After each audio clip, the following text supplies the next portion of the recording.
আগামীকাল ভোর 8:30টার দিকে ভারতীয় গ্যাং টিম হিন্দের সাথে বাংলাদেশে এসএস গ্যাংয়ের তুমুল সংঘর্ষ শুরু হয়ে যায়। সেখানে দেখা যায় ভারতীয় দাদাদের দাপটে বাংলাদেশে এসএস গ্যাংয়ের সদস্যরা কিছুটা দুর্বল হয়ে পড়ে। পরবর্তীতে এসএস গ্যাংয়ের সদস্যদের উপরে ভারতীয় দাদারা জুলুম অত্যাচার শুরু করে দেয় এবং তাদের এক এক সদস্যকে নৃশংসভাবে হত্যা করা শুরু করে দেয়। এভাবে এসএস গ্যাংয়ের বাকি সদস্যরাও ভারতীয় দাদাদের হাতে উদুম কেলানি খেয়ে চাঁদের দেশে চলে যায়।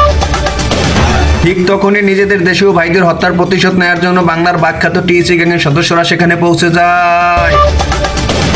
বাংলার বাখ্যাত টিএসি গ্যাংয়ের সদস্যরা সেখানে পৌঁছে ভারতীয় দাদাদের উপরে পরিকল্পিত হামলা চালায়। তবে সেখানে ভারতীয় দাদাদের এক সদস্যকে হাফ মার্ডার করলেও টিএসি গ্যাংয়ের এক সদস্যের সাথে সাথে হাফ মার্ডার হয়ে যায়। পরবর্তীতে টিএসি গ্যাংয়ের সদস্যরা অতিরিক্ত রাগান্বিত হয়ে ভারতীয় দাদাদের উপরে ভুল অ্যাটাক করে দেয় এবং তাদের আরো 2 সদস্যকে জায়গায় হাফ মার্ডার করে দেয়। অন্যদিকে ভারতীয় দাদাদের অবশিষ্ট এক সদস্য সেখান থেকে লেজ গুটিয়ে পালানোর চেষ্টা করে, কিন্তু তাকে টিএসি কুট্টুস দেখে ফেলে এবং তার উপরে স্নাইপার হামলা শুরু করে দেয়।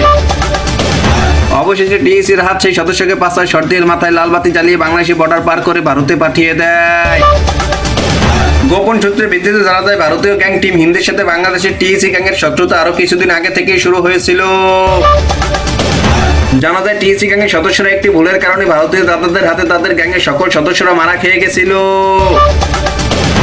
সেদিনের প্রতিশোধ নেওয়ার জন্য আজ টিএসি গ্যাংয়ের সদস্যরা ভারতীয় দাদাদের উদুম কেলানি দিয়ে চাঁদের দেশে পাঠিয়ে দেয়।